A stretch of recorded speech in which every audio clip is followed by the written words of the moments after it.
Oops! Anong bago ngayon?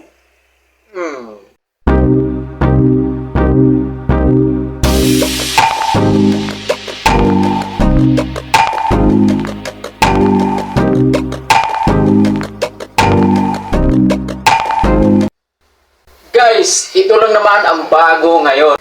Only in the Philippines. So, 5 designs pa lang ang nagawa ko guys. Meron pang 6, hindi pa natatapos. So, ang target ko talaga nito, makagawa ako ng 100 designs coffee mug.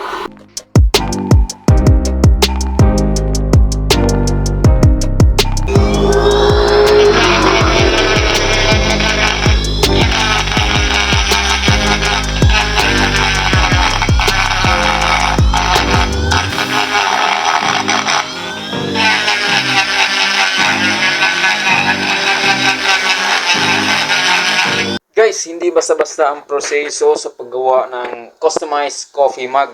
Lalo na kapag limitado yung mga materialis na kailangan mong gawin.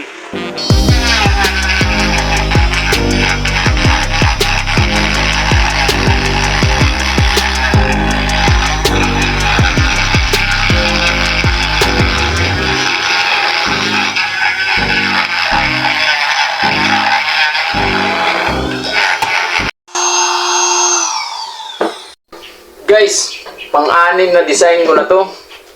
Yung design na gusto ko, hindi ko magawa-gawa. Ito yung magandang challenge guys Kasi pagka nagko-customize ka, minsan, kung gusto mong design na gawin, hindi mo magawa. Ulit ko na naman. Yan. So guys, abangan nyo to. Pag matapos, ipapakita ko sa inyo. So nakita nyo naman yung gawa ko, yung 5 designs na nagawa ko. Yun. Ito, yung panibago na gagawin ko. Medyo maingay sa labas guys kasi nasa tabing kalsada tayo. So yun, maingay.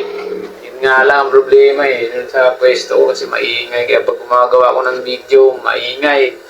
Yan, so pasensyahan nyo yung video ko guys. So yan, abangan nyo tong design na to guys. Tatapusin ko muna to. So bago ko ipakita sa inyo. Ayan. Pakita ko sa inyo yung 5 design na nagawa ko. Ayan. Papakita ko ulit sa inyo. Ayan. Mahirap din gawin. Kailangan mong talaga upuan ng mahabang oras to bago ka makabuo ng magandang design.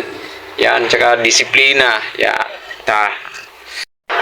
Yan, ito yun guys. Okay, kunin ko yung isa. Pakita ko sa inyo ng malapitan para Pero pagka mahirap sa unang gawin, pero pagka matapos mo naman guys, grabe yung resulta. Tingnan mo. Yun.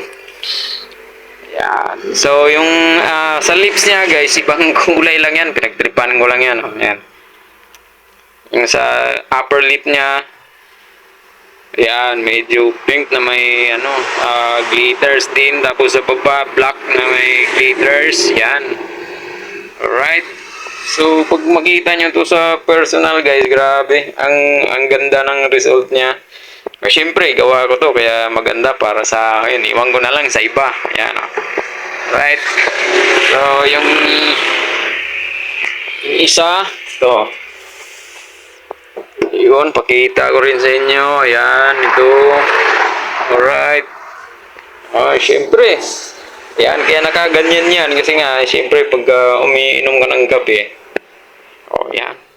Or cha, or kung ano man yan. Choco-milk, yan. So, siyempre, pag may ganito ka, hindi, maganda rin para sa sarili mo. May para siyang collectibles pero nagagamit mo siya. Personalized mug. Syempre pag meron kang ganito guys, walang ibang gagamit. Ikaw lang ang pwedeng gumamit pag may sarili kang ganito. Di ba? Anyway, ito order na to guys. May nag-order na sa akin ito, so papaship ko na lang to. Ayan di ba? Diba? Hindi ceramic to guys stainless yan, double wall. Kaya mas maganda to gamitin sa ceramic guys. Safety na, hindi pa nababasag. So guys, hanggang dito na lang tong aking video. Abangan nyo na lang yung aking next na customized mug na gagawin. Alright?